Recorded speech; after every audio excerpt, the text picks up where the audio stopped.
जब आप टैलेंट को बाजू में रखकर सिर्फ सिफारिशी खिलाड़ियों को, अपने फेवरेट खिलाड़ियों को मौका देंगे प्लेइंग 11 में, तो नतीजा यही होने वाला है जो नतीजा हमने पहले टेस्ट मैच में इंग्लैंड के खिलाफ देखा है। अब मैं इसलिए ऐसा कह रहा हूँ क्योंकि टीम इंडिया मैच हार गई, ऐसा नहीं है। अगर टीम इंडिया जीती भी होती तो भी मैं यही बात कहता कि प्लेइंग 11 जो टीम इंडिया की थी, जो सिलेक्शन हुआ है पहले 2 टेस्ट मैचों के लिए, उस समय अभी भी नाखुश हूँ। पिछले 8 महीने से मैं ये कहता आ रहा हूँ कि ऋषभ पंत के बाद अगर वो ऋषभ पंत अवेलेबल नहीं है सिलेक्शन के लिए, तो उनकी जगह अगर कोई विकेट कीपर बल्लेबाज ले सकता है तो वो ईशान किशन है, ना कि के.एस. भारत। मैंने 8 महीने पहले ये वीडियो बनाई थी, आप मेरे चैनल पर वीडियो है, आप जाकर देख सकते हो। के.एस. भारत पिछले 9 पारियों में एक भी अर्धशतक नहीं लगा पाए हैं। इससे साफ पता चलता है कि के.एस. भारत मैच विनर खिलाड़ी नहीं है, और ऋषभ पंत की जगह वो कैसे खेल रहे हैं। ऋषभ पंत एक मैच विनर खिलाड़ी है जिस पर हम भरोसा करते हैं कि यार अगर ये है तो ये मैच जिता देगा, मुश्किल परिस्थिति से निकाल देगा, गेम बदल देगा। जब ऋषभ पंत बल्लेबाजी कर रहे होते हैं, खासतौर पर टेस्ट क्रिकेट में, तो गेंदबाजों पर दबाव होता है, ना कि बल्लेबाजों पर। बात तो सही है। लेकिन वही जब के.एस. भारत जब बल्लेबाजी करने आता है तो गेंदबाजों पर किसी भी तरह का कोई दबाव नहीं होता। लेकिन के.एस. भारत को खिलाना है, ईशान किशन को नहीं खिलाना है। नतीजा क्या हुआ? जब गेम फंस चुका था, मैं ये नहीं कह रहा हूं कि के.एस. भारत अकेले मैच जिताना चाहिए। शुरू के कुछ बल्लेबाजों ने रन नहीं बनाए, रोहित शर्मा को अगर छोड़ दिया जाए, के.एल. राहुल को अच्छा स्टार्ट मिला, उसके बावजूद भी अगर टीम इंडिया फंसती हुई नजर आ रही है तो लोअर ऑर्डर में ऐसी कोई भी अर्धशतकीय पारी के.एस. भारत के बल्ले से हमको देखने को नहीं मिली जिससे कि टीम निकल सके, मैच बन सके। के.एस. भारत क्या कर रहा है समझ में नहीं आ रहा। के.एस. भारत एक एवरेज दर्जे का विकेट कीपर है। बल्लेबाजी में भी कोई ऐसी खास बल्लेबाजी देखने को नहीं मिलती, उससे अच्छी बल्लेबाजी हमें अक्षर पटेल और अश्विन से मिली जाती है। अगर बल्लेबाजी की तरफ देख रहे हो तो रविचंद्रन अश्विन और अक्षर पटेल अच्छी बल्लेबाजी कर ही लेते हैं यार। लेकिन हमें ईशान किशन नहीं चाहिए। ईशान किशन जो कि अर्धशतक लगा चुका है, जो कि अच्छा परफॉर्म कर चुका है, वनडे में 2 शतक लगवा चुका है, नहीं वो खिलाड़ी हमें नहीं चाहिए। हमें चाहिए के.एस. भारत, क्योंकि सिर्फ ईशान किशन को बाहर रखना है, इसलिए के.एस. भारत को जबरदस्ती टीम में लिया गया है। ये सब क्या देखना पड़ रहा है? अच्छा है मैं अंधा हूँ। मतलब साफ दिख रहा है कि ईशान किशन को नहीं लेना है। ईशान किशन की जगह हम के.एस. भारत को ही खिलाएंगे। के.एस. भारत चाहिए, पिछले 9 पारियों में एक अर्धशतक भी नहीं लगा चुके हैं, कोई दिक्कत नहीं, हमें के.एस. भारत ही चाहिए। के.एस. भारत ने एक भी ऐसी कोई इनिंग नहीं खेली है जिससे कि मैच में जान आ गई हो, जिससे हमें लगा हो कि हम मैच जीत सकते हैं। देखिए, मैच के चौथे दिन ही समझ में आ गया था कि यहाँ से सिर्फ नतीजा निकल सकता है, मैच ड्रॉ नहीं हो सकता। या तो इंडिया हारेगी या फिर जीतेगी, दो में से कोई एक ही टीम जीत सकती थी, जिसमें इंग्लैंड ने बाजी मार दी, भारत हार गया। मेरा ये कहना है कि ठीक है, ऊपर के बल्लेबाज उतना रन नहीं कर पाए, लेकिन एक एज अ विकेट कीपर बल्लेबाज, जो कि देखो हर विकेट कीपर नीचे ही खेलता है यार।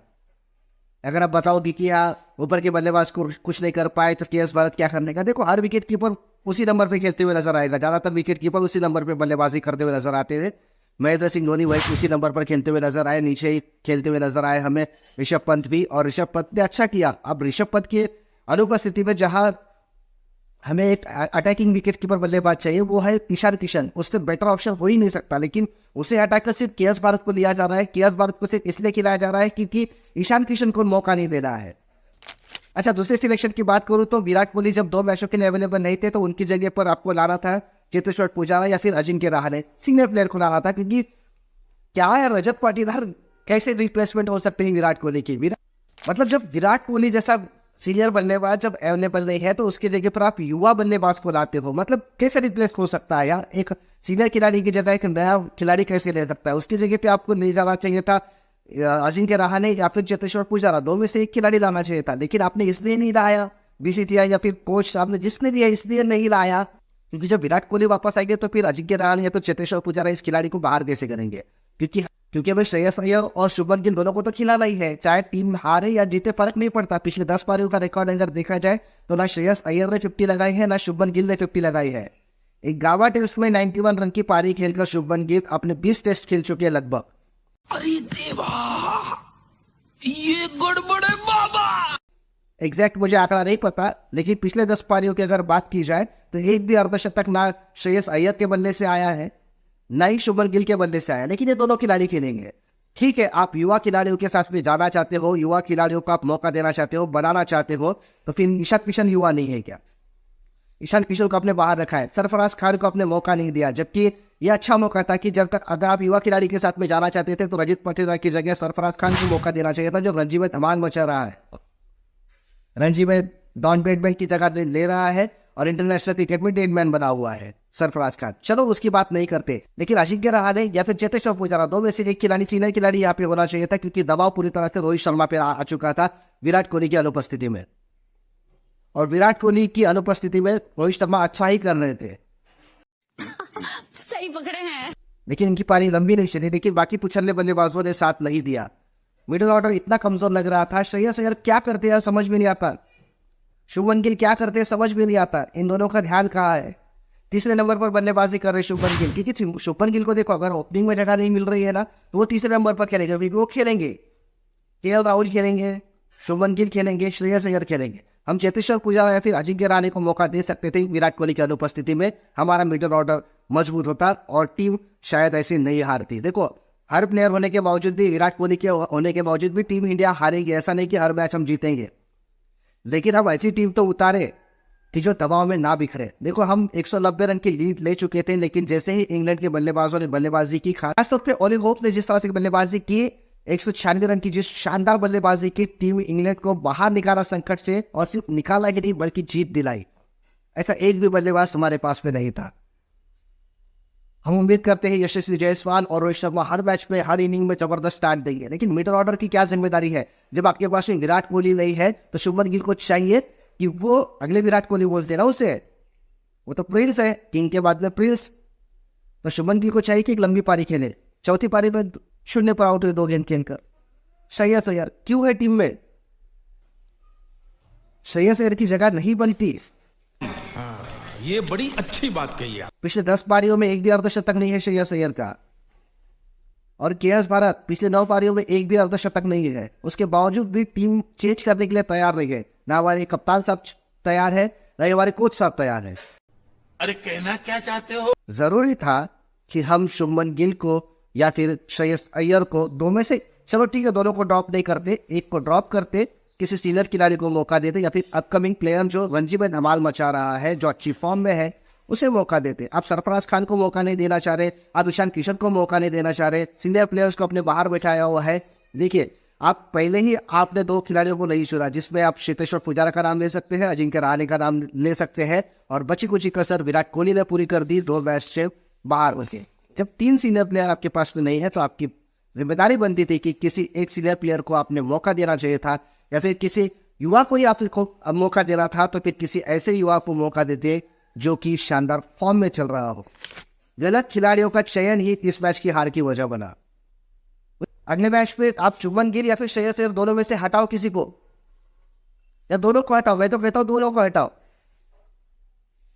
जब आपका साथी खिलाड़ी परफॉर्मेंस नहीं करता है, तो सारा दबाव आपके उस खिलाड़ी पर आ जाता है जो परफॉर्मर होता है। यही गेंदबाजी में भी हमको देखने को मिला। मोहम्मद सिराज पूरे मैच में 1 विकेट नहीं ले पाए। वो लेते हैं तो 5-6 विकेट एक ही मैच में ले लेते हैं, बाकी मैचेस में वो ठंडे पड़े रहते हैं। इसका पूरा दबाव एक तेज गेंदबाज के ऊपर आया, उसका नाम था जसप्रीत बुमराह, जिसने 4 विकेट लिया इंग्लैंड की दूसरी पारी में। लेकिन यही थोड़ा सा सपोर्ट अगर वो साथी खिलाड़ी से मिल जाता, मोहम्मद सिराज से, तो परिस्थितियां कुछ और होती। यही बात मैं कहना चाह रहा हूँ। बल्लेबाजी में अगर आपके ओपनर्स फेल हो जाते हैं, तो मिडिल ऑर्डर्स की जिम्मेदारी बनती है कि वो अच्छा स्कोर करे, और उसमें मिडिल ऑर्डर में सिर्फ विराट कोहली के ऊपर निर्भर रह के नहीं चलेगा। जब आपके पास में अजिंक्य रहाणे नहीं है, अब आपके पास में चेतेश्वर पुजारा नहीं है, क्योंकि बीसीसीआई आपने, मुझे नहीं लगता कि इन दोनों को मौका देगी, जनता माफ नहीं करेगी।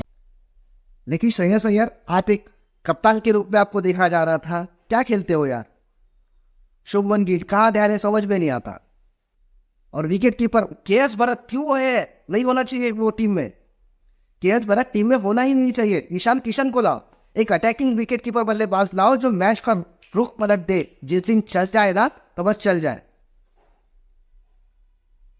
ऐसा कोई दमखम है ही नहीं केएस भरत में। उसे देखकर लगता ही नहीं कि यार उसका ना तो बॉडी लैंग्वेज ऐसा है, ना ही उसमें ऐसा कुछ भी नजर नहीं आता है कि जिससे लगे कि हाँ ये दबाव बनेगा। हो सकता है कि अगले मैच में रन बना दे, उस मैच के भरोसे पे वो और 8-10 मैच खेल जाए, ईशान किशन को फिर से हटाया जाए। जब तक रॉन्ग सिलेक्शन रहेगा, हमारे हालात यही रहेंगे। 2011 का वर्ल्ड कप जीतने के बाद में हम 4-0 से हारे थे। अब ये वर्ल्ड कप हारने के बाद भी कहीं अब 5-0 से ना हार जाए। मेरी राय ये है, मैं इस वीडियो के माध्यम से यही कहना चाहता हूँ, या तो आप चेतेश्वर पुजारा, अजिंक्य रहाणे या फिर ईशान किशन, अगर हो सके तो तीनों को लाओ, 3 नहीं तो 2 तो लाओ, कम से कम एक खिलाड़ी तो लाओ और टीम को बदलो। शुभमन गिल, श्रेयस अय्यर, केएस भारत, तीनों की जगह नहीं बनती टीम में। तीनों डिजर्व नहीं करते कि वो टेस्ट मैच खेले। तीनों को ड्रॉप करो, तीनों की जगह बेहतरीन खिलाड़ी को भरो, तभी हम ये सीरीज में वापसी कर सकते हैं। अन्यथा हम दबाव में बिखरते हुए नजर आएंगे, क्योंकि हम लीड ले चुके थे, लेकिन जैसे ओली होप ने पारी खेली है उससे दबाव बनाया टीम इंडिया पर, और इस दबाव में टीम इंडिया बिखर गई और इस दबाव के चक्कर में टीम इंडिया हार गई। अगर जीतना है सीरीज को और जगह बनानी है वर्ल्ड टेस्ट चैंपियनशिप में, तो यकीनन यहाँ से टीम इंडिया को बदलना पड़ेगा, खिलाड़ियों का चयन सही करना पड़ेगा, मौका उन्हें देना पड़ेगा जो फॉर्म में है। फेवरेटिज्म को ना कहना होगा। इस वीडियो के माध्यम से मैं इतना ही कहना चाहता हूँ। आज के लिए बस इतना ही। आपसे मुलाकात होगी अगली वीडियो में। वीडियो में कुछ भी पसंद आया तो वीडियो को लाइक और चैनल को सब्सक्राइब जरूर करके जाना।